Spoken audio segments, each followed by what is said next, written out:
Dear students, welcome back. आज की हम लोगों की बड़ी इंपॉर्टेंट और इंटरेस्टिंग क्लास होगी। दो टॉपिक बेसिकली हम लोगों के आज की क्लास में कवर होने हैं। Number 1 that is beat and number 2 that is Doppler's effect. दोनों ही टॉपिक बड़े इंपॉर्टेंट हैं एज वेल एज इंटरेस्टिंग है डियर स्टूडेंट्स। मैं पहले यहाँ डिस्कस करना चाहूंगा बीट्स क्या है। बेसिकली जब भी हम लोग किसी भी म्यूजिकल साउंड के बारे में बात करते हैं, अब कॉन्सेप्ट यहां आता है कि म्यूजिकल साउंड कौन सी होती है। म्यूजिकल साउंड्स वो साउंड्स होती हैं जो हम लोगों को प्लेजर फील कराती हैं, हम लोगों को अच्छा फील कराती हैं, हम लोगों को पसंद आती हैं। They are termed as musical sounds. अब म्यूजिकल साउंड्स की कैरेक्टरिस्टिक्स और भी कई सारी हो सकती हैं, लेकिन मैंने यहां एक नॉर्मल ओवरव्यू आप लोगों को दिया है। डियर किसी भी म्यूजिकल कंसर्ट में जब हम लोग जाते हैं, देखते हैं, सुनते हैं, तो हम क्या महसूस करते हैं, जरा थोड़ा सा देखेंगे। अगर अभी तक नहीं किया है तो अब देखेंगे। एक रेगुलर टाइम इंटरवल के बाद कुछ आवाजें तेज सुनाई देती हैं और कुछ आवाजें एकदम से कम सुनाई देती हैं, जिनको हम लोग बीट्स कहते हैं। तो basically a regular change in sound intensity in definite pattern is termed as beats. तो बेसिकली ये बीट्स बनती कैसे हैं, बीट फॉर्मेशन कैसे है। अब चूंकि हम लोग यहाँ लॉन्गिट्यूडनल वेव्स के बारे में पढ़ रहे हैं, साउंड वेव्स के बारे में पढ़ रहे हैं, तो ऑब्वियसली इन्हीं के बारे में बात करेंगे डियर स्टूडेंट्स। देखें जरा, सबसे पहले तो बीट्स को हम यहाँ डिफाइन करना चाहेंगे in terms of physics. When two sound waves of slightly different frequency, यानी बीट फॉर्मेशन के लिए दो स्लाइटली डिफरेंट फ्रीक्वेंसीज का होना जरूरी है, are travelling in same path, एक ही पाथ पे वो ट्रेवल कर रही हो, इन सेम डायरेक्शन में ट्रेवल कर रही हो और सेम मीडियम में ट्रेवल कर रही हो, और एक दूसरे के ऊपर सुपर इंपोज कर जाए, एक दूसरे के साथ सुपर इंपोज कर जाए, तो the intensity of resultant sound at any point in the medium rises and falls. तो जो बात मैंने बीट फॉर्मेशन के लिए सबसे पहले आपको बताई थी, वो इस डेफिनेशन में सबसे लास्ट में दे रखा है। फिजिक्स की डेफिनेशन है, तो क्यों बनती है, कैसे बनती है, कब बनती है, ये सारे लॉजिक पहले डिफाइन में दिए हुए हैं। तो डियर स्टूडेंट, जब भी आप लोगों को बीट की डिफाइन आती है तो आपको इतना सारा का सारा लिखना चाहिए। सिंपल सा 4-5 सेंटेंस है, इससे ज्यादा कुछ भी नहीं है। डियर स्टूडेंट्स, अब यहां हम लोग एक एक चीज को लेकर के बात करना चाहें। जैसे सबसे पहला कॉन्सेप्ट है स्लाइटली डिफरेंट फ्रीक्वेंसीज। अगर ज्यादा डिफरेंट फ्रीक्वेंसीज होंगी तो फिर बीट्स क्या बनेंगी? नहीं, यस बनेंगी, बिल्कुल बनेंगी, लेकिन ह्यूमन बीइंग उनको रिकॉग्नाइज नहीं कर पाएंगे। ह्यूमन बीइंग के ईयर्स की, कान की एक स्पेसिफिक प्रॉपर्टी है that is termed as what, that is termed as persistence power, persistence of human ear. ये क्या है बच्चों? ये बड़ा नॉर्मल सा है कि अगर दो साउंड्स के बीच का जो टाइम इंटरवल है वो 1/10 सेकंड से छोटा हो जाए, तो इन दोनों साउंड्स को अलग अलग रिकॉग्नाइज करने की कैपेबिलिटी ह्यूमन बीइंग्स की नहीं होती। इसी को हम लोग बोलते हैं परसिस्टेंस पावर। नो डाउट जो छोटे बच्चे होते हैं, इन्फेंट होते हैं, उनके लिए टाइम और भी कम हो सकता है, ज्यादा हो सकता है, लेकिन ये एडल्ट ह्यूमन बीइंग की बात हम लोग कर रहे हैं कि अगर 1/10 सेकंड से पहले उनको कोई दूसरी साउंड सुनाई देती है तो वो उसको रिकॉग्नाइज नहीं कर सकते।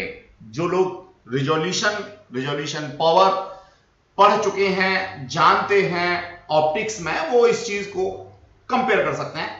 रिजोल्यूशन दो नियर बाई ऑब्जेक्ट्स को अलग अलग करके देखने की क्षमता, बिल्कुल उसी तरीके से परसिस्टेंस दो अलग अलग साउंड्स को अलग अलग महसूस करने की ability is termed as persistence. तो डियर स्टूडेंट्स, ह्यूमन बीइंग की जो परसिस्टेंस है वो 1/10 सेकंड है, यानी 1/10 सेकंड से पहले अगर दूसरी साउंड कोई हमने क्रिएट कर दी तो उसे ह्यूमन बीइंग रिकॉग्नाइज नहीं कर सकते। इसलिए यहां स्लाइटली डिफरेंट फ्रीक्वेंसीज का कॉन्सेप्ट है।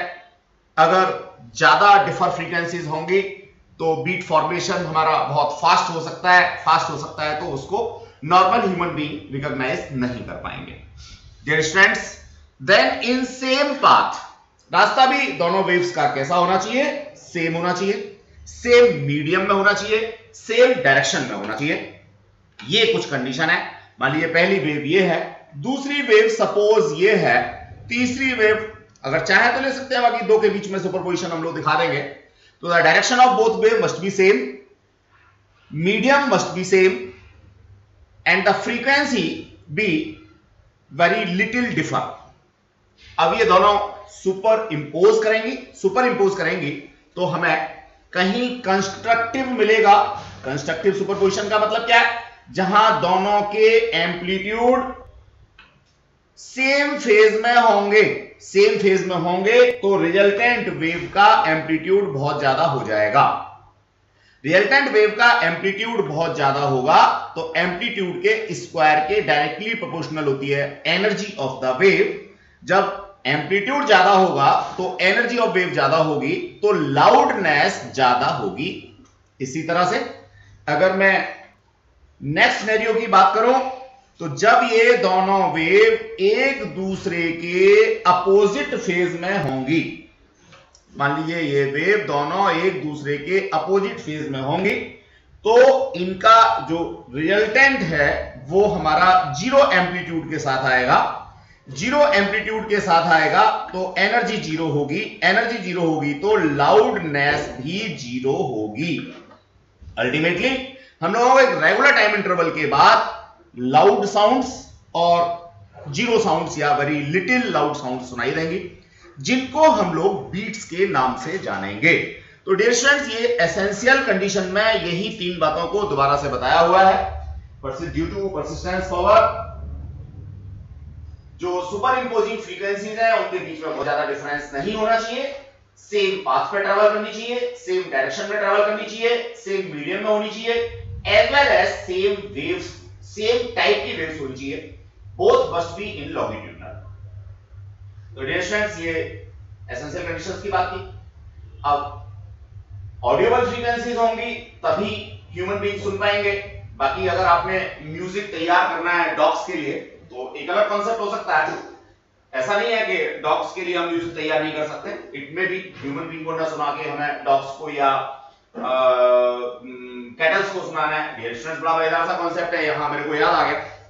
देखिए, जब हम कैटल से दूध लेते हैं, मिल्क प्रोडक्टिव जो पशु होते हैं, नो डाउट अगर हम उनको अच्छा म्यूजिक सुनाते हैं तो रिजल्ट्स जो है वो फेवरेबल होते हैं, यानी वो कंपैरेटिवली ज्यादा क्वांटिटी में दूध देते हैं। As well as dear students, उनके दूध की जो न्यूट्रिशन पावर है, जो न्यूट्रिएंट्स हैं, वो भी बढ़ जाते हैं। तो हमारी जो सनातन कल्चर है जिसमें हम गायत्री मंत्र की बात करते हैं, डिफरेंट लोगों के एक सिनेरियो में बैठ करके मंत्रोच्चारण की बात करते हैं, ये सब साइंटिफिक है। ये एक अलग बात है कि शायद हम लोग उस साइंस को अभी नहीं पढ़ पा रहे हैं, उस साइंस को हम लोग नहीं समझ पा रहे हैं। डियर स्टूडेंट्स, हमें म्यूजिक तो समझ आ जाता है, लेकिन जब हम लोग गायत्री मंत्र की बात करते हैं, डिफरेंट मंत्रों के मंत्रोच्चारण की बात करते हैं, मंदिर में घंटियां बजाने की बात करते हैं, तो हम उसको ऐसा मानते हैं कि दैट इज नॉट साइंटिफिक, वो ट्रेडिशंस हैं। डियर स्टूडेंट्स, ट्रेडिशंस हैं, मानता हूं मैं इस बात को, लेकिन वो सारी की सारी साइंटिफिक ट्रेडिशंस हैं। आप ट्रेडिशन में मत जाइए, चाहे वो किसी भी धर्म का कोई भी अगर सिनेरियो है तो आप उसमें साइंस को खोजिए कि साइंस से वहां क्या मिल रहा है, कैसे मिल रहा है और क्या मिल सकता है।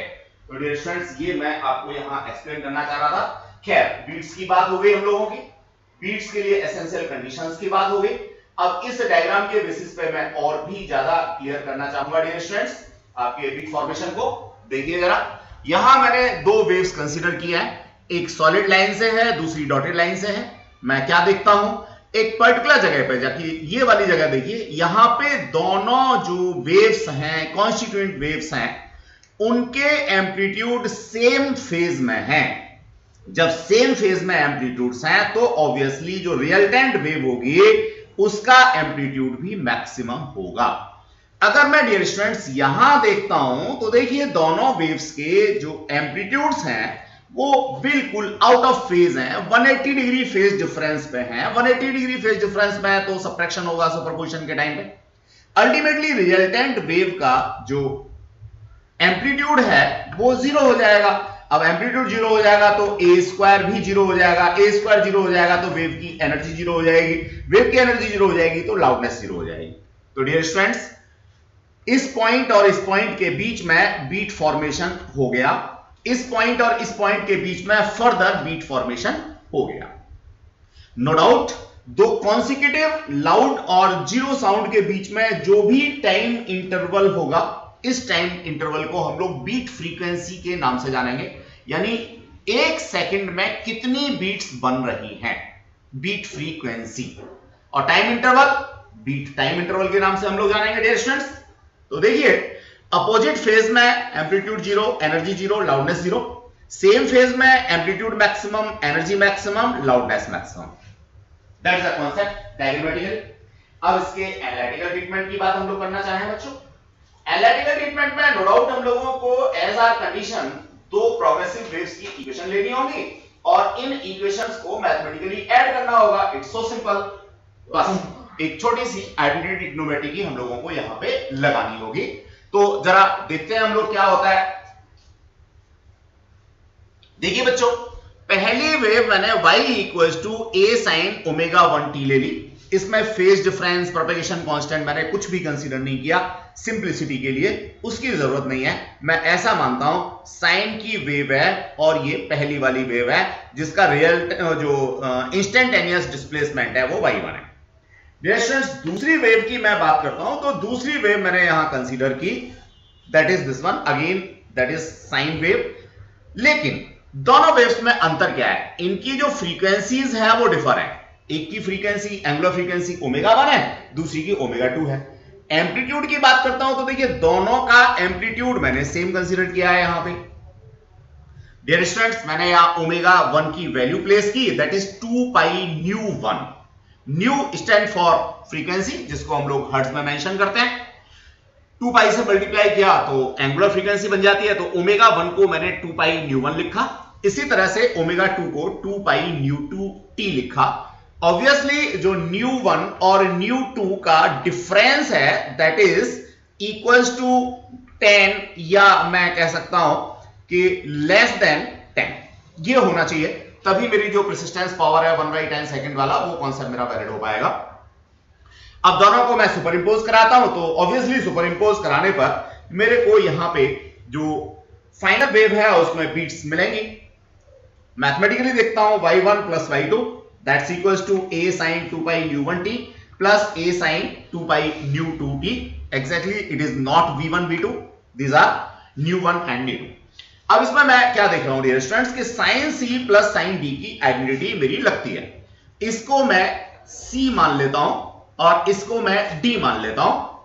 तो इस तरह से sin c plus sin d identity यहां पे लगेगी। sin c plus sin d equals to 2 sin c plus d by 2 cos c minus d by 2। ये आइडेंटिटी मैंने यूज की तो मेरे को रिजल्टेंट वेव मिल गई 2a cos 2 pi new 1 minus nu 2 over 2, यहां से हमने 2 पाई को कॉमन ले रखा, into t sin 2 pi new 1 plus nu 2 over 2 into small t। ये मेरे को रिजल्टेंट वेव मिल गई। अब स्टूडेंट्स यहां जो दो ब्रैकेट मेरे को मिल रहा है, एक मिल रहा है न्यू 1 माइनस न्यू 2 बाई 2 और दूसरा ब्रैकेट मिल रहा है मेरे को न्यू 1 प्लस न्यू 2 बाई 2। मैं इसको लैग कर लेता हूं थोड़ा आसान बनाने के लिए, इक्वेशन को एक फॉर्म प्रोवाइड करने के लिए। वो क्या है dear students, nu 1 minus nu 2 over 2 इसको मैंने कहा है v मॉड्यूलस, और न्यू 1 प्लस न्यू 2 ओवर 2 इसको कहा है न्यू एवरेज। तो ये एवरेज फ्रीक्वेंसी है और ये मोड फ्रीक्वेंसी है। अगर मैं ये दोनों मैनिपुलेशंस डाल दूं या दोनों जो एजम्पशंस हैं इनको डाल दूं तो मेरे पास जो ऊपर वाली इक्वेशन थी वो फॉर्म में आ जाती है 2a cos 2 pi nu mod t sin 2 pi nu average t। Dear students, इसको फर्दर मैं अपना जो जनरल नोटेशन है y equals to r sin omega t, अगर इस फॉर्म में लिखना चाहूं, यानी इसमें से जो साइन का फंक्शन है, बिकॉज जब मेरी दोनों इनिशियल वेव साइन की थी, उसको सेपरेट करना चाहूं, बाकी सब कुछ इन टर्म्स ऑफ एम्पलीट्यूड लिखना चाहूं, तो I may write here y equals to r sine 2 pi nu average t. अब कोई स्टूडेंट यहां कह सकता है कि कॉस के टर्म्स में क्यों नहीं लिखा? ऑब्वियस है, हमारी जो कॉन्स्टिट्यूएंट वेव्स थी वो साइन वेव्स थी, तो रिजल्टेंट वेव भी अगर हमें ऑप्शन मिल रहा है तो हमें साइन के टर्म्स में ही बनानी है। Dear students, y equals to r sine 2 pi nu average into t, मैंने ये कॉन्सेप्ट ले लिया। इस तरह से अगर मैं कंपेयर करता हूं तो r की वैल्यू मेरे को ये पूरी मिल गई, that is amplitude of the resulting wave 2a cos 2 pi nu mod into small t।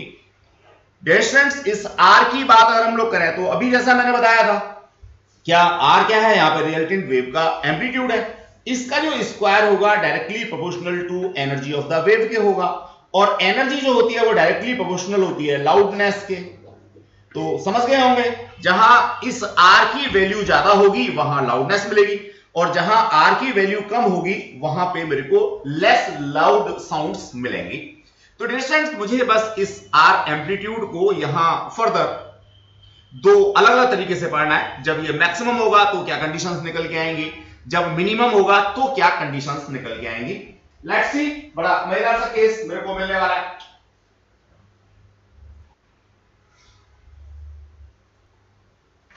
देखते हैं स्टूडेंट्स,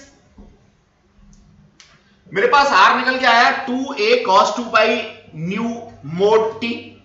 अब यहां पे 2 और a ये तो कांस्टेंट है, इनमें तो कुछ चेंज हो ही नहीं सकता। जब मैं मैक्सिमम की बात करता हूं तो मैक्सिमम में 2 cos 2 pi nu mod t equals two plus minus 1 हो सकता है। cos की मैक्सिमम वैल्यू प्लस 1 हो सकती है, या मैं अगेन मॉड्यूलस की बात करूंगा तो प्लस 1 हो माइनस 1 हो मेरे लिए चलेगा। This condition is only valid for 2 pi nu mod t equals to n pi, यानी पाई यानी कि 180 डिग्री का कोई भी इंटीग्रल मल्टीपल होगा cos के अंदर तो वो मेरे को प्लस या माइनस का 1 प्रोवाइड करेगा। इस तरह से डियर स्टूडेंट्स मैं यहां से निकालता हूं तो 2 pi nu 1 minus nu 2 into t equals to n pi. यहां आपको याद होगा न्यू मोड जो था वो हम लोगों ने लेट किया था न्यू 1 माइनस न्यू 2 ओवर 2, तो ऑब्वियसली एक जो 2 है ये यहां पे एडिशनल है, इसको हम लोग हटा देते हैं, इसकी जरूरत नहीं है। अब डियर स्टूडेंट्स, यहां से मैं अगर t निकालता हूं तो t मेरे को मिलता है n over nu 1 minus nu 2, that's equals to 0। तो कहां मिलेगा मेरे को? n की वैल्यू 0 डालने पे पहला मिलेगा 0, 1 डालने पे ये मिलेगा, 2 डालने पे ये मिलेगा, 3 डालने पे व्हाटएवर सो। तो इस टाइम इंटरवल को मैं इजीली निकाल सकता हूं, जो कि दो मैक्सिमा के बीच का है। जो भी मेरी रिजल्टिंग वेव आ रही है, अभी अगर पीछे वाली आपको वेव याद हो तो कुछ इस तरीके से आ रही थी। यहां पे मैंने मैक्सिमम एम्पलीट्यूड कहा था, फिर 0 कहा था, फिर मैक्सिमम कहा था, फिर 0 आ रहा था।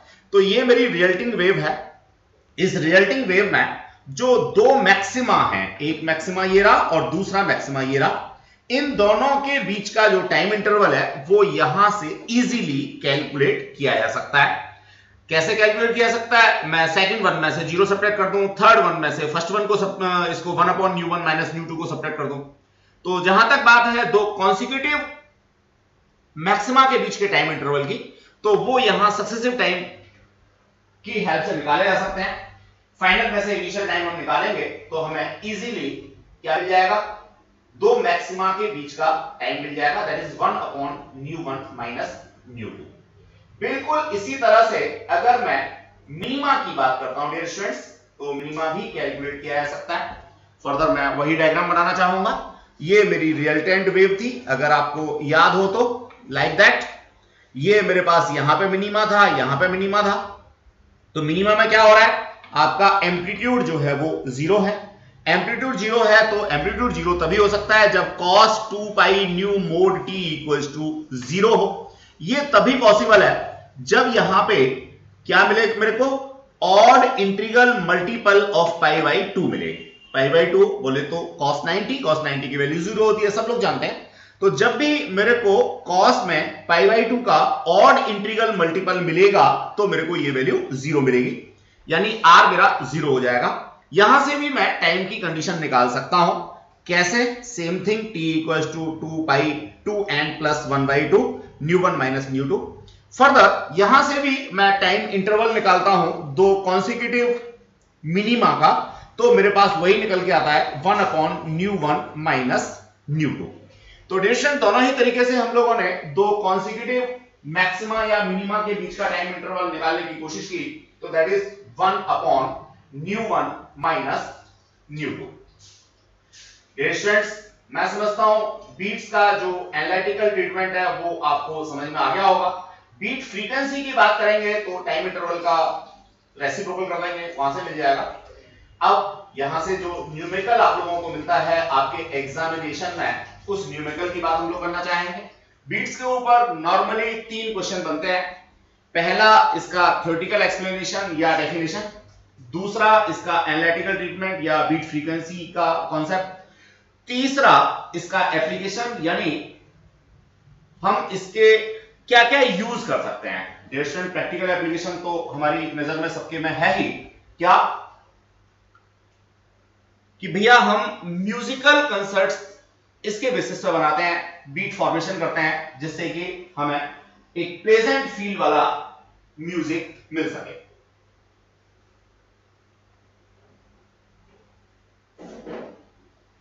डियर स्टूडेंट्स एप्लीकेशन की बात करें तो डिटर्मिनेशन ऑफ अननोन फ्रीक्वेंसी, हम लोग यहां से बीट फॉर्मेशन या बीट्स की हेल्प से निकालने की कोशिश करेंगे।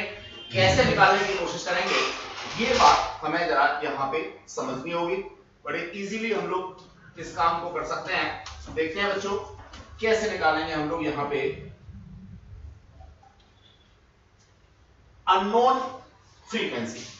देखिए अननोन फ्रीक्वेंसी बेसिकली हम लोग यहां जो निकाल सकते हैं वो अपने ईयर की हेल्प से ही निकाल सकते हैं, कानों की हेल्प से निकाल सकते हैं। तो ऑडिबल फ्रीक्वेंसीज को ही हम लोग यहां कंसीडरेशन में लेंगे। इन्हें हम लोग बोलते हैं tuning forks. This are tuning forks. वैसे तो इन ट्यूनिंग फॉक्स के ऊपर इनकी फ्रीक्वेंसी यहां सामने लिखी होती है, लेकिन मान लीजिए किसी एक ट्यूनिंग फॉर्क की फ्रीक्वेंसी मेरे को पता है, दूसरे की नहीं पता, अननोन है। दोनों की फ्रीक्वेंसीज के बीच का जो डिफरेंस है वो 10 से लेस है। बीट फॉर्मेशन को ही मैं यहां पे बेस कर रहा हूं तो ऑब्वियसली वो सारी कंडीशन मेरे को फुलफिल करनी होंगी तभी मैं निकाल सकता हूं, अदरवाइज तो नहीं। अब मान लीजिए इसका फ्रीक्वेंसी है 256 और इसका है सपोज 250, तो 6 फ्रीक्वेंसीज का डिफरेंस हुआ दोनों में। अब 256 मेरे को पता है लेकिन इसकी जो फ्रीक्वेंसी 250 थी वो यहां से रब हो गई है और मुझे नहीं पता। मैं इस अननोन फ्रीक्वेंसी वाले ट्यूनिंग फॉर्क की फ्रीक्वेंसी को बीट फॉर्मेशन की हेल्प से पता करना चाहता हूं। ये मेरा एप्लीकेशन है, practical application of beat formation, जिसमें पहला कॉन्सेप्ट लिया है डिटर्मिनेशन ऑफ अननोन फ्रीक्वेंसी। तो वो अननोन फ्रीक्वेंसी ऑडियोबल है नंबर 1। अननोन फ्रीक्वेंसी जो नोन फ्रीक्वेंसी है उसके ±10 के अंदर है, इससे ज्यादा नहीं है, नंबर 2। डियर स्टूडेंट्स अब मैं इस काम को करना चाहूंगा। कैसे करना चाहूंगा समझिए। ये तो मेरा नोन क्या है ट्यूनिंग फॉर्क है जिसकी फ्रीक्वेंसी मुझे पता है, suppose that is ν1, it consist ν1 frequency. ये अननोन फ्रीक्वेंसी है जिसको मैं ν2 लैट कर लेता हूं। अब डियर स्टूडेंट्स मैं इन दोनों को साउंड करूंगा। साउंड करने का मतलब इन दोनों को आपस में टकराना नहीं है। साउंड करने का मतलब यह है मेरे पास कोई भी एक सरफेस है, सपोज मेरी हथेली है या मैं यहां पे रबर पैड ले सकता हूं, सिंपली इसको हल्का सा ऐसे पुट करूंगा तो ये साउंड कर रहा है। काफी देर तक साउंड करता रहेगा, बेशक मेरे को इसको साउंड सुनाई ना दे लेकिन ये साउंड करता रहेगा। डियर स्टूडेंट्स इसी तरह से मैं कॉन्सिक्यूटिवली इसको भी साउंड करूंगा तो यहां से भी फ्रीक्वेंसी मिलेंगी, यहां से भी मिलेगी। ये दोनों फ्रीक्वेंसी एक ही डायरेक्शन में मेरे को इस तरह से प्लेस करनी है, एक ही मीडियम में ये ट्रेवल करेंगी। यहां से बीट फॉर्मेशन होगा तो मेरे को बीच बीच में तेज आवाज सुनाई देंगी। मेरे को कान अपने यहां पे यूज करना है, नो डाउट एक शांत वातावरण में, यहां जहां बहुत ज्यादा नॉइज नहीं है, ऐसी जगह को मेरे को चूज करना है। तो डियर स्टूडेंट्स यहां से बीट फॉर्मेशन होगा। बीट फॉर्मेशन होगा तो मैं नंबर ऑफ बीट्स को काउंट करूंगा, टाइम को काउंट करूंगा और number of beats per second मैं यहां m की हेल्प से रिप्रेजेंट करूंगा। एक यहां से फ्रीक्वेंसी, एक यहां से फ्रीक्वेंसी, दोनों को साउंड किया, दोनों का सुपरपोजिशन हुआ, बीट फॉर्मेशन हुआ और जो number of beats per second है उसको मान लीजिए मैंने m कहा। अब डियर स्टूडेंट्स जो अननोन ट्यूनिंग फॉर्क था इसकी एक प्रॉन्ग के ऊपर मैं वैक्स लगा लूंगा। डियर स्टूडेंट्स वैक्स लगाने से क्या होगा? वैक्स लगाने से इसका जो इनर्शिया फैक्टर है वो बढ़ जाएगा। जब इसका इनर्शिया फैक्टर बढ़ जाएगा अब मैं इसको फर्दर साउंड करूंगा तो ऑब्वियसली इसकी फ्रीक्वेंसी डिफर हो जाएगी, पहले जितनी फ्रीक्वेंसी नहीं रहेगी। डियर स्टूडेंट्स मैंने इसको एज वेल इसको दोनों को साउंड किया, फिर सेम डायरेक्शन में रखा, नंबर ऑफ बीट्स यानी m डैश मैंने फिर दोबारा से क्या किया, काउंट किया। गेटिंग द कॉन्सेप्ट और नॉट? अब डियर स्टूडेंट मुझे ये कंपेयर करना है कि without wax number of beats per second कितना था और विद वैक्स यानी आफ्टर लोडिंग या बाय प्लेसिंग वैक्स अब इसका number of beats per second कितना है। ये बात दोनों चीजें मेरे को अपने कान एज वेल एज एक स्टॉप वॉच और इन दोनों ट्यूनिंग फायर की हेल्प से पता करनी है। अब सिंपल सा मैथमेटिकल कैलकुलेशन रह जाता है। इसके पीछे की फिलॉसफी थोड़ी लंबी है, उसको मैंने सारा यहां पे एक्सप्लेन किया हुआ है, आप एक बार जरूर पढ़ लेंगे। मैं ब्रीफ कर देता हूं और न्यूमेरिकल कैसे सॉल्व करना है ये बात आपको यहां पे समझा देता हूं। स्टूडेंट ये सारा मैंने यहां लिखा हुआ है। Suppose ν1 is the known frequency of tuning for A, ν2 is the unknown frequency of tuning for B.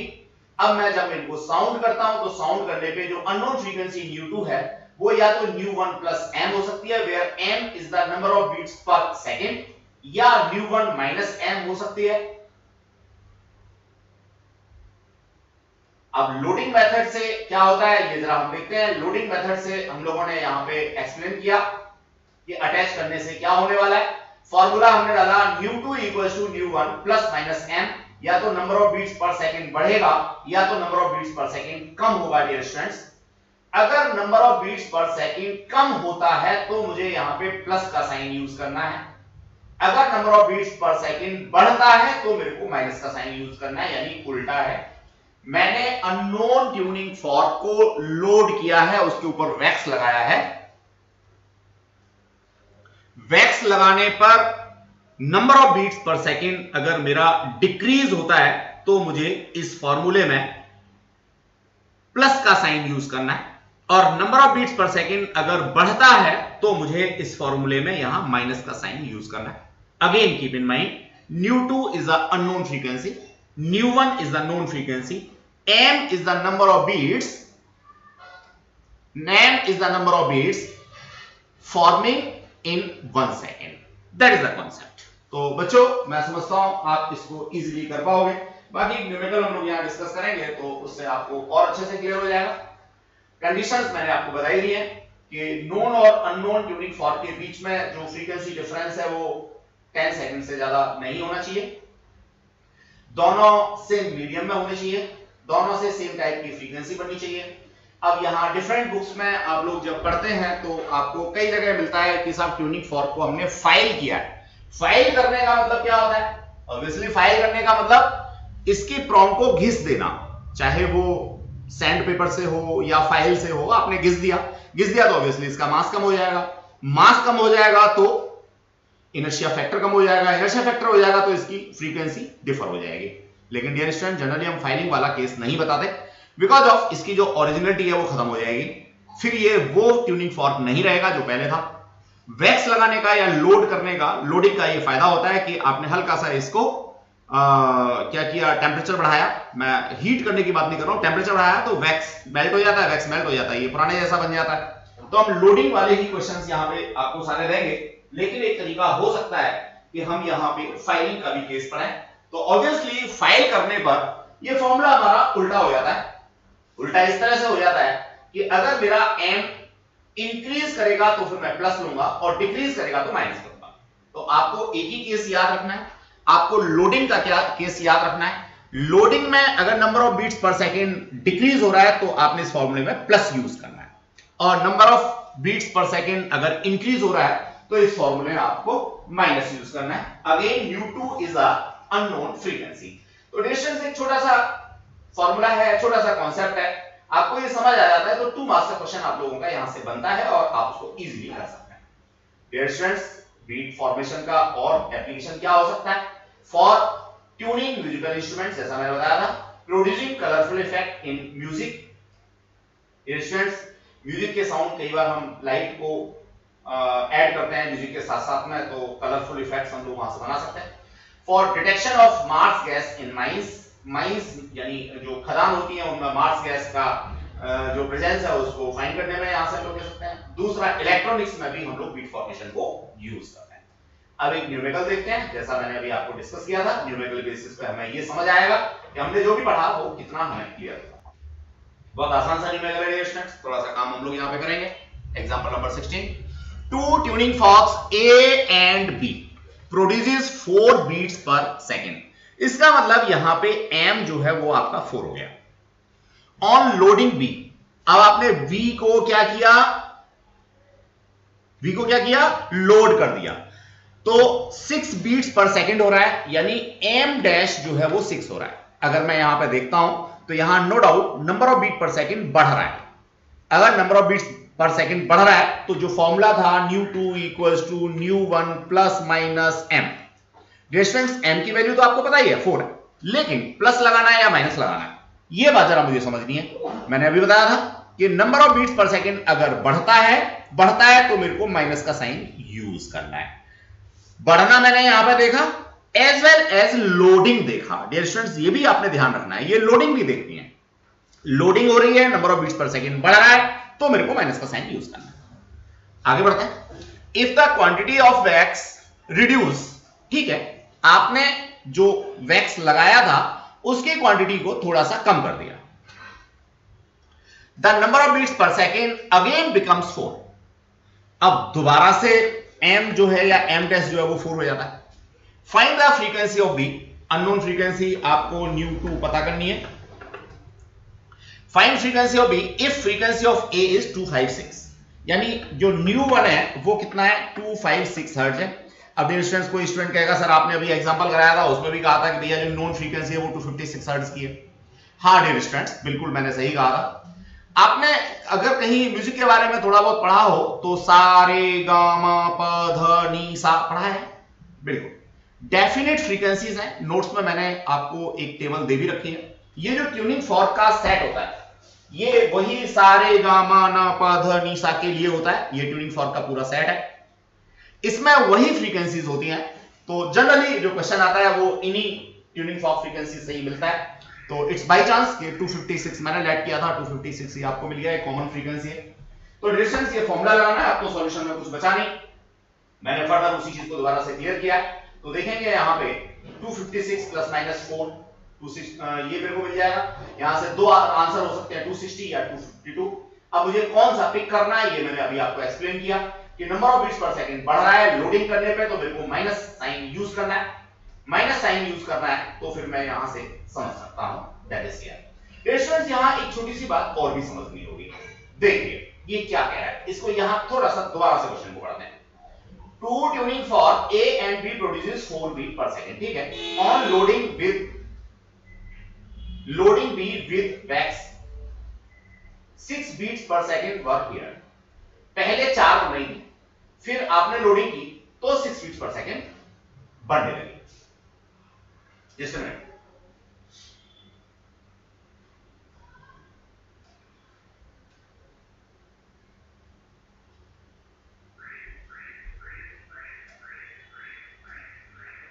If quantity of wax is reduced, the number of beats per second again becomes 4, ठीक है। Find the frequency of thing। सारा explanation ठीक है अपनी जगह पे, आप यहां से सॉल्यूशन देख सकते हैं।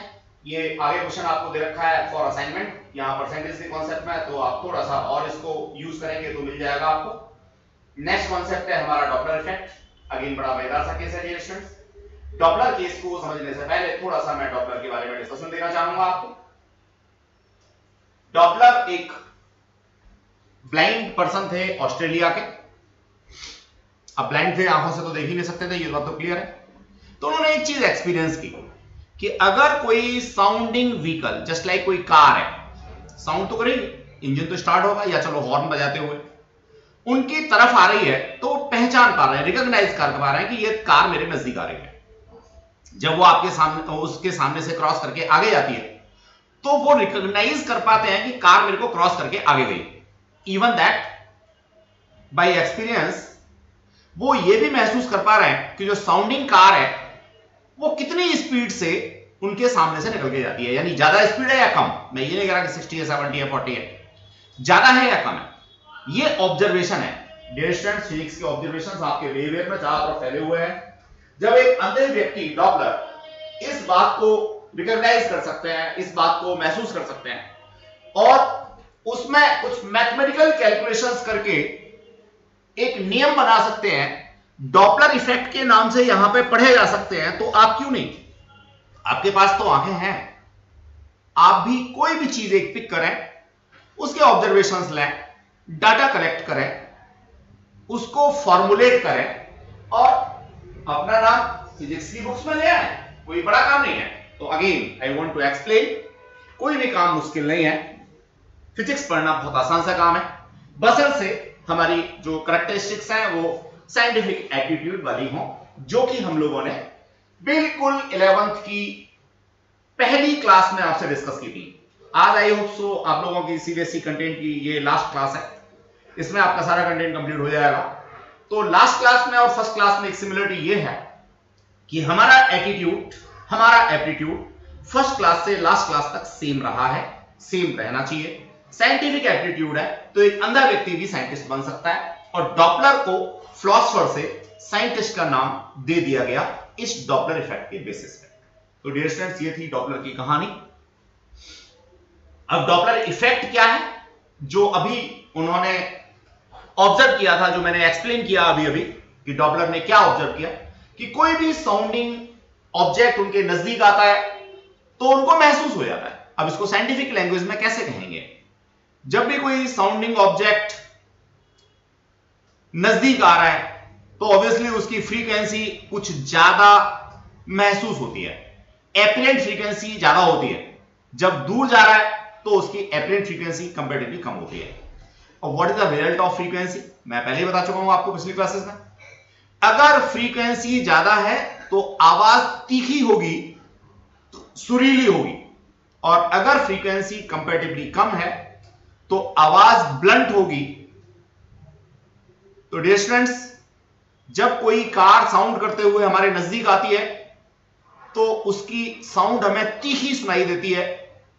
जब वो हमारे सामने से क्रॉस करके दूर चली जाती है तो उसकी आवाज हमें कंपैरेटिवली ब्लंट सुनाई देती है।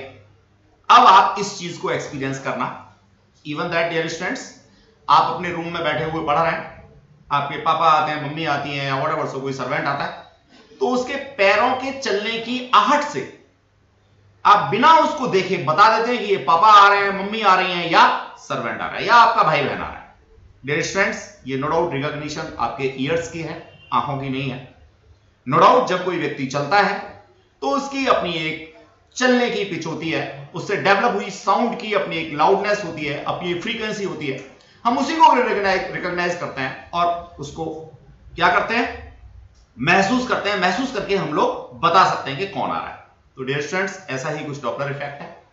यहां जब भी सोर्स और लिसनर के बीच में एक रिलेटिव इमोशन होगा तो एपरेंट फ्रीक्वेंसी डिफर होगी।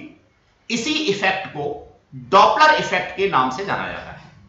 आप कैसे लिखेंगे एग्जाम में, मैंने यहां बता रखा है, आपको अभी एक्सप्लेन करता हूं। Doppler effect not only in sound waves, ये इलेक्ट्रोमैग्नेटिक वेव्स में भी हमारा लगता है।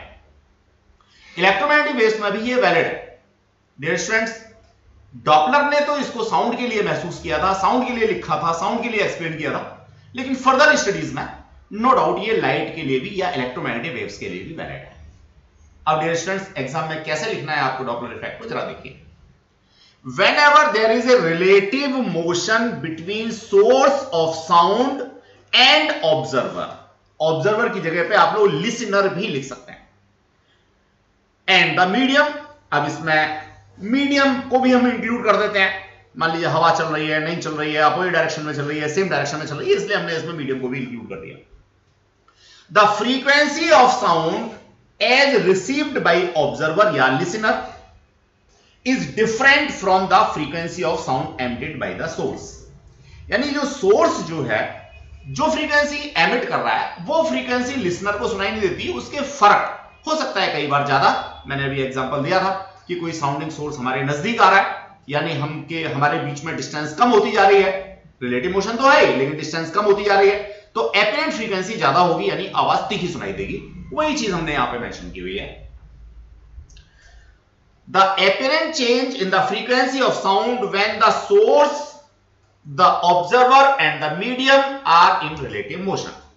और ब्रीफ कर दिया हम लोगों ने यहां पे डॉपलर इफेक्ट को कि अगर साउंडिंग सोर्स, लिसनर और मीडियम इनके बीच में कोई रिलेटिव मोशन है तो अपीयरेंट फ्रीक्वेंसी डिफर होगी। यही है डॉपलर इफेक्ट। डियर स्टूडेंट्स, आगे पैराग्राफ में हमने यही बताया हुआ है कि डॉपलर इफेक्ट इलेक्ट्रोमैग्नेटिक वेव्स यानी लाइट के लिए भी वैलिड है, लेकिन कंपैरेटिवली ये हमें कम ऑब्जर्वेबल होता है इलेक्ट्रोमैग्नेटिक वेव्स में। उसके पीछे रीजन ये है कि जो मोस्टली मूविंग ऑब्जेक्ट्स हैं उनकी वेलोसिटी ऑफ लाइट के कंपैरेटिवली बहुत कम होती है। अगर मैं दो कोई ऑब्जेक्ट ऐसे ले लूं, दोनों की ही वेलोसिटी ऑफ लाइट के नियर अबाउट है, उनके बीच में एक इफेक्टिव रिलेटिव मोशन है, तो मुझे निश्चित रूप से ये जो डॉपलर इफेक्ट है इलेक्ट्रोमैग्नेटिक वेव्स में भी मिलेगा। अब डियर स्टूडेंट्स, इसके लिए जो इफेक्टिव फॉर्मूला है वो तो बहुत छोटा सा है, ये सामने आपको दिखाई दे रहा है, लेकिन ये फॉर्मूला आया कहां से, इसका डेरिवेशन कैसे होता है, ये मैं आपको एक्सप्लेन करना चाहूंगा। इसके लिए कुछ बातें और समझना है। देखिए, पहले मैं आपको एक छोटा सा फॉर्मूला क्लियर करना चाहूं। वेलोसिटी ऑफ एनी ऑब्जेक्ट और sound is equal to distance travelled divided by time. जब हम लोग वेव्स की बात कर रहे थे तो velocity equals to lambda upon t, याद आ गया आपको, या velocity equals to lambda into frequency. Dear students, हम लोगों को यह फॉर्मूला सबको याद होता है, लेकिन क्या हम इसको उल्टा नहीं लिख सकते? Frequency equals to velocity upon wavelength, यह भी अपने आप में ठीक है। तो फॉर्मूला एक ही है, बस मैंने उसको डिफरेंट तरीके से लिखा है। अब डियर स्टूडेंट्स, अगर मुझे एपियरेंट डिस्टेंस पता लग जाए, यानी लैम्डा डैश जो एपियरेंट लैम्डा है वो पता लग जाए, तो एपियरेंट फ्रीक्वेंसी भी पता लग सकती है। अब इस एपियरेंट डिस्टेंस की बात, एपियरेंट वेवलेंथ की बात हम लोग करना चाहेंगे। एक छोटा सा एग्जांपल हम लोग यहां पे पहले डिस्कस करेंगे। मान लीजिए मेरे पास यहां बहुत सारी टॉफियां हैं, और मेरे सामने ये एक बड़ा फेबुलस स्टूडेंट है, बड़ा अच्छा बच्चा है, गोपाल, ये बैठा हुआ है सपोज। अब मैं क्या करता हूं, एक कांस्टेंट रेट से वो टॉफियां गोपाल की तरफ थ्रो करता हूं, गोपाल उनको रिसीव करता है। अब कांस्टेंट रेट से, इसी में छुपा हुआ है फ्रीक्वेंसी। मैं इसे ऐसे भी कह सकता हूं कि मैं एक डेफिनेट फ्रीक्वेंसी से वो टॉफियां गोपाल की तरफ फेंक रहा हूं। गोपाल अपनी जगह पे बैठा हुआ है या खड़ा हुआ है, वो उसी फ्रीक्वेंसी से उन टॉफियों को रिसीव करेगा। क्यों रिसीव करेगा? क्योंकि सिंपल सी बात है, हर टॉफी को एक पर्टिकुलर डिस्टेंस ट्रेवल करके वहां जाना है। हर टॉफी की वेलोसिटी सेम है। जब हर टॉफी की वेलोसिटी सेम है, हर टॉफी को सेम डिस्टेंस ट्रेवल करनी है, ऑब्वियसली हर टॉफी को बराबर टाइम लगेगा। जब हर टॉफी को पहुंचने में बराबर टाइम लगेगा तो दो कॉन्सिक्यूटिव टॉफी के बीच की जो टाइम इंटरवल है वो भी सेम होगी। अब डियर स्टूडेंट्स, टॉफी को हटा करके मैं यहां से जो स्पीच दे रहा हूं इसकी बात करता हूं।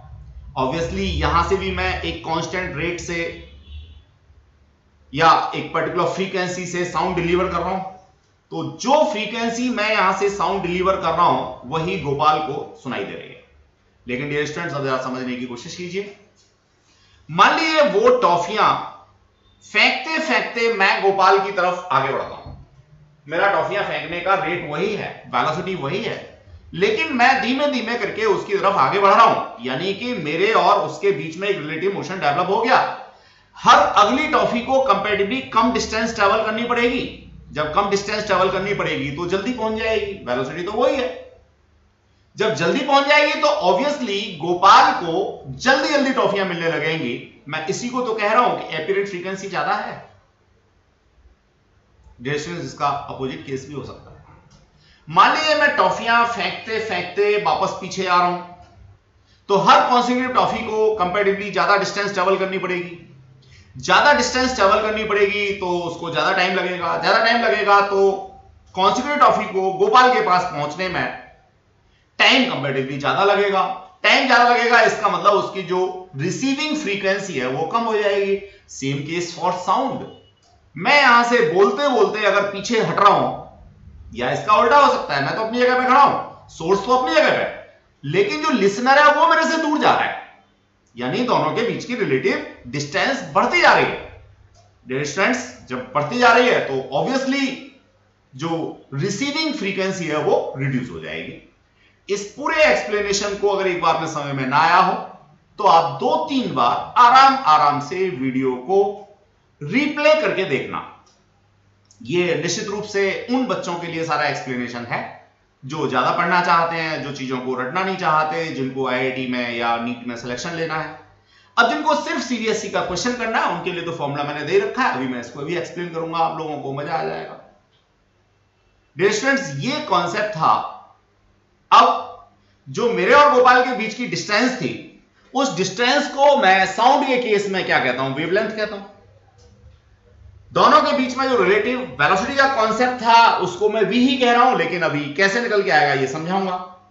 जो रिसीविंग फ्रीक्वेंसी है उसको न्यू डैश कह रहा हूं, जो ओरिजिनल फ्रीक्वेंसी थी उसको न्यू कह रहा हूं। अब जरा देखते हैं डियर स्टूडेंट्स, मान लीजिए यहां पर तो सोर्स है, ये रहा सोर्स v वेलोसिटी से साउंड एमिट कर रहा है, ऑल पॉसिबल डायरेक्शन में करेगा। सपोज मैं एक डायरेक्शन की बात कर रहा हूं इधर, यहां पे लिसनर है या ऑब्जर्वर है, इस लिसनर की वेलोसिटी सेम डायरेक्शन में v नॉट है, v ऑब्जर्वर लिख दिया है मैंने, इसको vl भी लिख सकता है, कोई vo भी लिख सकता है, डिफरेंट बुक्स में डिफरेंट नोटेशंस मिलते हैं आप लोगों को। तो देखिए एक ही डायरेक्शन में सोर्स और लिसनर दोनों ट्रेवल कर रहे हैं। सोर्स की जो वेलोसिटी है वो vs है,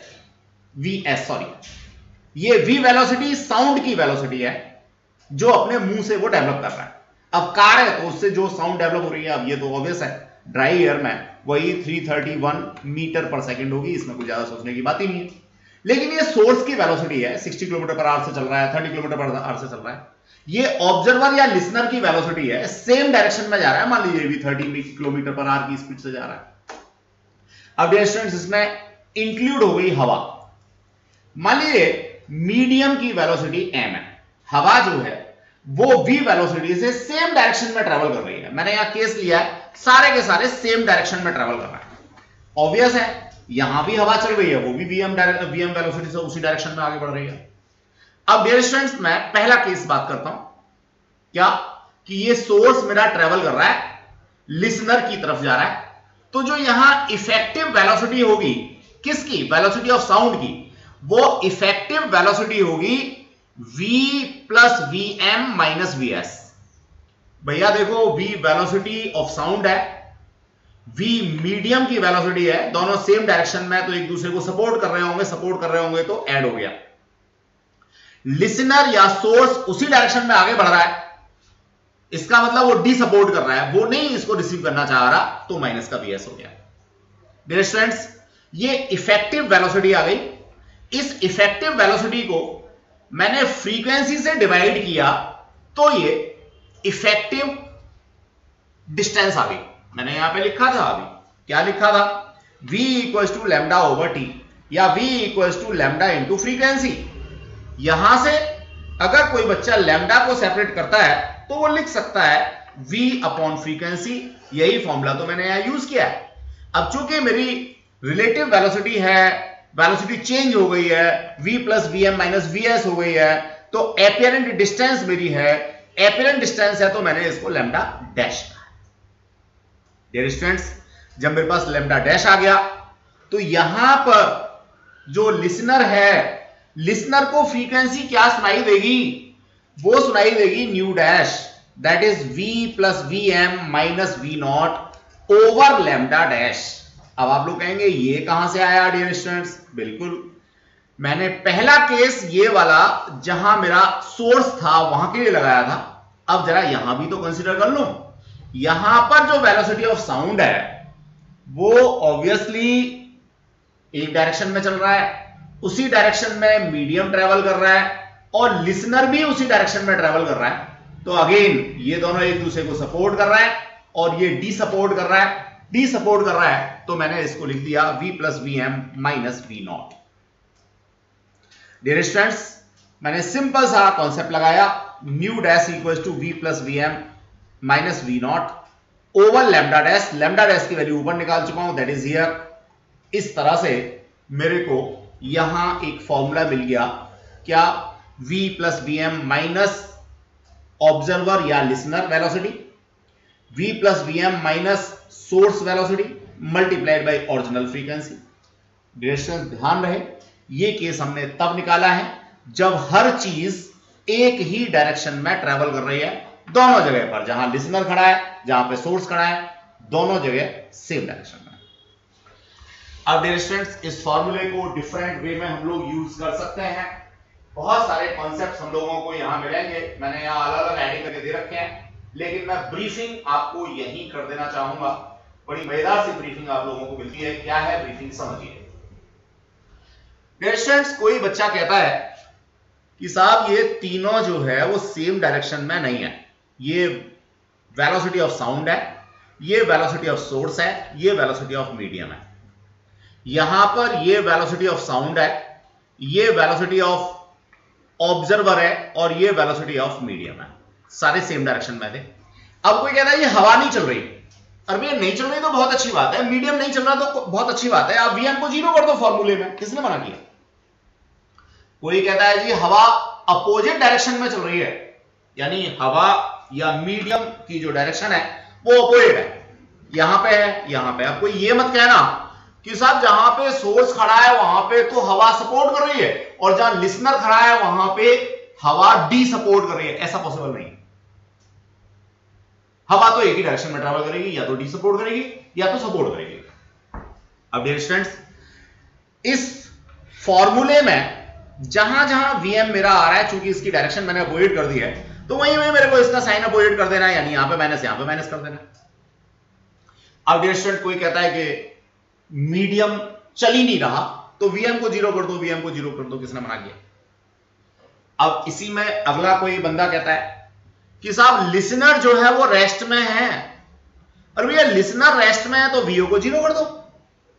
कोई बच्चा कहता है ना जी लिसनर जो है नजदीक आ रहा है, आने दो लिसनर को नजदीक, किसने मना किया? लिसनर की वेलोसिटी में एक माइनस का साइन और डालो तो ये प्लस हो गया भैया। समझ आ गई बात? अब कोई बच्चा ये मत कहना कि सर साउंड की वेलोसिटी यहां तो इस डायरेक्शन में थी और यहां इस डायरेक्शन में हो गई, ये पॉसिबल नहीं है। डियर स्टूडेंट्स, इस तरह से मैं इस फॉर्मूले को डिफरेंट तरीके से यूज कर सकता हूं। मेरा लिसनर रेस्ट में है, मेरा सोर्स रेस्ट में है, लिसनर ट्रैवल कर रहा है, मेरा मीडियम अपोजिट डायरेक्शन में है। अब कोई बच्चा कहता है कि जी ये तो वेलोसिटी ऑफ साउंड है और जो मीडियम है वो मेरा इस डायरेक्शन में चल रहा है, हवा इस डायरेक्शन में चल रही है। अरे डजंट मैटर, इसका कॉस कंपोनेंट लाओ भैया, यहां पे वीएम कॉस थीटा लिखो। अब जहां जहां आप वीएम यूज कर रहे थे वहां पे वीएम कॉस थीटा यूज करने लोगों, किसने मना किया? डन। डियर स्टूडेंट्स, ये डिफरेंट केसेस हो सकते हैं। Apparent frequency when the source moves towards the stationary observer, इसका मतलब इसमें वीओ 0 हो गया, वीओ 0 हो गया, और डायरेक्शन भी यहां पे कैसी है? उसी डायरेक्शन में जिस डायरेक्शन में साउंड ट्रैवल कर रही है। तो आपको यहां पे पर्टिकुलर केस बना के डाल देना है, तो डिफरेंट केसेस आपको इसमें मिल जाएंगे। अब ज्यादा अच्छे से क्लियर तभी होगा जब आप इसको सेल्फ रियलाइज करेंगे, बहुत सारे केसेस बनेंगे। डियर स्टूडेंट, यहां सारे केसेस को मैंने डायग्राम की हेल्प से शो भी कर रखा है, आप चाहें तो यहां से समझ सकते हैं। Doppler effect in sound is asymmetric, ये बात भी मुझे यहां समझ लेनी चाहिए। होता क्या है जरा समझिए, पहले मैं इसको थ्योरेटिकल समझाता हूं, फिर मैथमेटिकली मैं आपको एक्सप्लेन करूंगा। डियर स्टूडेंट्स, मान लीजिए मैं यहां खड़ा हूं और एक पर्टिकुलर वेलोसिटी से गोपाल मेरी तरफ से आ रहा है, तो जो हियर्ड फ्रीक्वेंसी है गोपाल की, कुछ भी है, कोई भी लैट कर सकते हैं हम। अब इसका उल्टा केस, गोपाल अपनी जगह पे खड़ा हुआ है और मैं उसी वेलोसिटी से गोपाल की तरफ जा रहा हूं, तो उसकी हियर्ड फ्रीक्वेंसी निश्चित रूप से डिफर होगी। इसी को हम लोग asymmetric effect of Doppler effect in sound कहते हैं। लाइट में एसिमेट्रिक नहीं होता, इलेक्ट्रोमैग्नेटिक वेव्स में एसिमेट्रिक नहीं होता। उसका रीजन भी यही है कि बहुत ज्यादा चेंजेस जो है वो हम लोगों को यहां मिलते हैं। किसमें? साउंड में। डियर स्टूडेंट्स, कैसे हम इस बात को समझेंगे जरा समझते हैं। देखिए, अभी फॉर्मूला हमने लिखा था, मैं फॉर्मूला पहले एक बार दोबारा निकाल लेता हूं और फिर केस आपको समझाता हूं। ये देखिए, पहले मैं ब्लू पेन यूज कर रहा हूं पहले केस के लिए। डियर स्टूडेंट्स, यहां पे मीडियम को मैं रेस्ट में दे दे रहा हूं जिससे फॉर्मूला मेरा थोड़ा आसान हो जाए। ये v वेलोसिटी है साउंड की, ये v वेलोसिटी है सोर्स की, ये यहां पे लिसनर है, मीडियम 0 है, v यहां पे वही पुराने v के बराबर है, और जो लिसनर या ऑब्जर्वर की वेलोसिटी है वो 0 है, और सोर्स इसकी तरफ जा रहा है।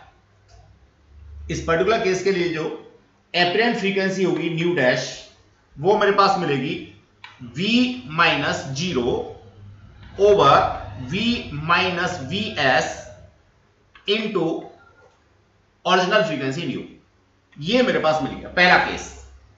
अब डियर स्टूडेंट्स, मैं दूसरा केस यहां बनाता हूं। दूसरे केस में फर्दर मीडियम वेलोसिटी 0 है, यहां पे भी यानी जहां लिसनर है वहां भी 0 है। वेलोसिटी ऑफ साउंड दोनों जगह पे सेम है।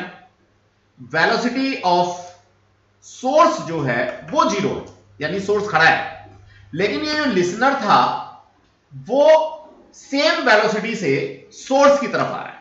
सेम वेलोसिटी, सपोज vs को मैं यहां पे क्या c मान लेता हूं, तो जिस वेलोसिटी से सोर्स यहां जा रहा था c वेलोसिटी से, उसी वेलोसिटी से ऑब्जर्वर यहां आ रहा है c वेलोसिटी से।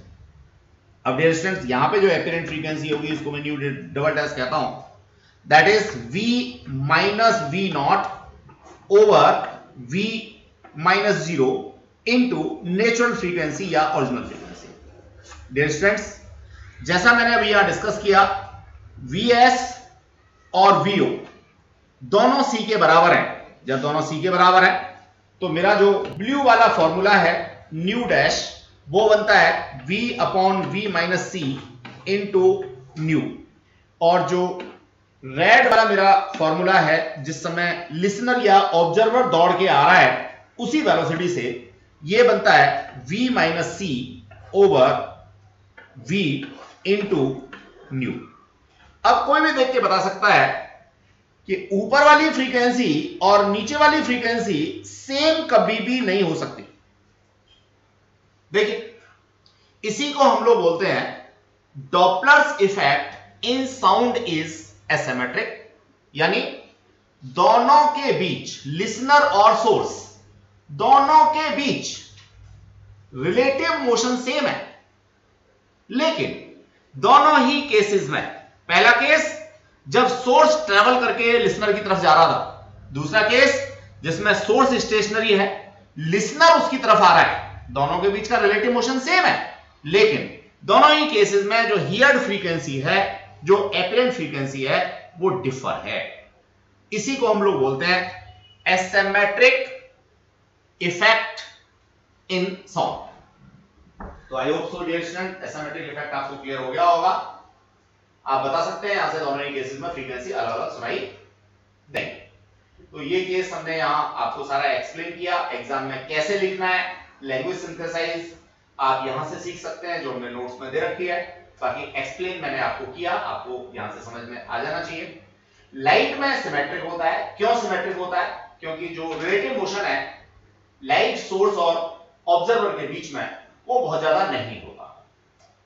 अब जरा एक न्यूमेरिकल करते हैं हम, और फिर कुछ क्वेश्चंस असाइनमेंट में छोड़ेंगे। डाउट्स के लिए क्लासेस आपकी ओपन आएंगी, लेकिन कंटेंट आज की क्लास में कंप्लीट हो जाएगा। अब इसके फर्दर आपने स्टडीज करनी है, चाहे वो फर्स्ट चैप्टर हो, सेकंड चैप्टर हो, या थर्ड चैप्टर हो, या वेव्स वाला चैप्टर हो, तो इन सब की फर्दर स्टडी कॉम्पिटिटिव एग्जाम या एडवांस जेई लेवल के लिए, वो हमारी जो दूसरी क्लासेस होती हैं, कॉम्पिटिटिव एग्जाम वाली क्लासेस होती हैं, दूसरे नोट्स होते हैं, दूसरे एमसीक्यू होते हैं, उनके बेसिस पर कर सकते हैं। लेकिन एक बात ध्यान रखिए, किसी भी कॉम्पिटिटिव एग्जाम का रास्ता इन्हीं क्लासेस से निकलता है। जब तक ये सारा क्लियर नहीं होगा, 11th as well as 12th, तब तक किसी भी कॉम्पिटिटिव एग्जाम की तैयारी नहीं हो सकती। तो आप ऐसे मान सकते हैं कि जेईई मेन आपका इन क्लासेस के बेसिस पर निकल सकता है, लेकिन बहुत अच्छी रैंकिंग अगर आपको लानी है एज वेल एज आपको एडवांस क्रैक करना है, बहुत अच्छी रैंकिंग आपको नीट में लानी है, तो इन क्लासेस के साथ साथ आपको जो हमारी एडवांस लेवल की क्लासेस हैं, जो कॉम्पिटिटिव एग्जाम्स के लिए ही हमने स्पेशली डिजाइन की हुई है, वो साथ साथ लेनी चाहिए, वो एमसीक्यू साथ साथ आपको करने चाहिए। चलिए डियर स्टूडेंट्स, ये न्यूमेरिकल देखते हैं हम लोग। कॉन्सेप्ट हमारा काफी कुछ क्लियर होगा। क्या कहता है? A railway engine and car are moving on parallel track in opposite direction.